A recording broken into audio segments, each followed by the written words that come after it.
Everyone, কি খবৰ? আশা কৰোঁ আপোনালোক সকলোৱে ভালেই আছে। সদায় দৰে আজি আকৌ নতুন এটি ৰেচিপি ভিডিঅ' লৈ আপোনালোকৰ মাজলৈ আহিছোঁ। ঠাণ্ডা দিনৰ আটাইবোৰ শাক পাচলিয়ে বৰ ভাল লাগে, নহয়নে? তাৰে মাজত ফুলকবিটো বেছি ভাল লাগে। সেয়ে ফুলকবিৰ ৰেচিপি এটা লৈ আহিছোঁ।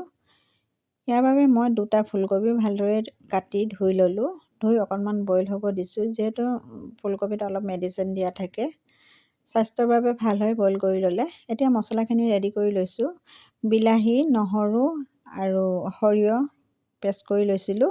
তাতে জিৰা আধা চামুচ দিছোঁ, জলকীয়া গুড়ি অকণমান দিছোঁ, হালধি এচামুচ দিছোঁ। দি মছলাখিনি ৰেডি কৰি ল'লোঁ। এতিয়া ফুলকবিখিনি মোৰ বইল হৈ গ'ল।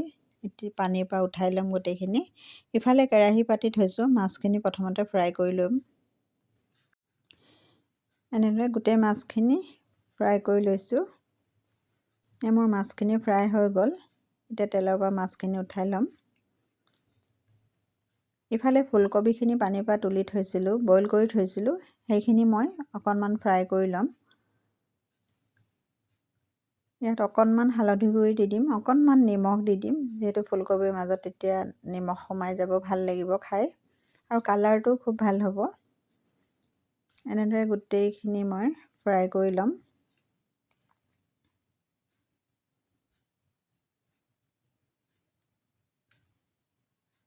মোৰ ফুলকবিখিনি ফ্ৰাই হৈ গ'ল। লগত ওলকবি এটা আৰু আলু এটাও কাটিছিলোঁ, সেইখিনিও অকণমান তেল দি মই ফ্ৰাই কৰি ল'ম। এনেদৰে গোটেইখিনি ফ্ৰাই কৰি ল'ম। ফ্ৰাই কৰি ল'লে চব্জিখিনি খাবলৈ বৰ সোৱাদ হয়, সেইবাবে ফ্ৰাই কৰি লৈছোঁ। মোৰ আলুখিনিও ফ্ৰাই কৰা হৈ গ'ল। এতিয়া একেখন কেৰাহীতে আকৌ তেল অকণমান এড কৰি দিছোঁ। মেথি গুটি কেইটামান দি দিছোঁ, শুকান জলকীয়া এটা দি দিছোঁ। পেষ্ট কৰি থোৱা মছলাখিনি এড কৰি দিছোঁ ইয়াতে। নিমখ সোৱাদমতে দি দিছোঁ। আগত অকণমান নিমখ দি ফ্ৰাই কৰি থৈছিলোঁ, সেইবাবে অকণমান কমকৈ দিছোঁ। এতিয়া মই ফুলকবিখিনি দি দিলোঁ। এনেদৰে ফুলকবিখিনি ভাজি ল'ম অকণমান সময়। আকৌ বিলাহী এটা এড কৰি দিছোঁ। আগত মছলাত সৰু বিলাহী এটা পেষ্ট কৰি লৈছিলোঁ। এতিয়া মই ঢাকনখন মাৰি দিম। মোৰ ফুলকবিখিনি ভজা হৈ গ'ল। এতিয়া জোখমতে পানী দি দিম, যিহেতু ফুলকবি মাছ জোল বনাম, সেইবাবে অকণমান পানী দি দিছোঁ। মাছখিনিও ইয়াত এড কৰি দিম।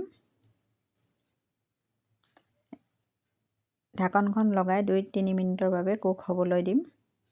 এই ৰেচিপিটো চাই আপোনালোকক কেনে লাগিলে? যদি ভাল লাগিলে লাইক এটা, কমেণ্ট এটা কৰি দিব। আকৌ এনেকুৱা নতুন নতুন ৰেচিপি ভিডিঅ' লৈ আপোনালোকৰ মাজলৈ আহিম। এতিয়া মোৰ চব্জিখিনি উতলি গ'ল, ফুলকবি সিজি গ'ল, ধনিয়া পাত কেইখিলা দি দিছোঁ।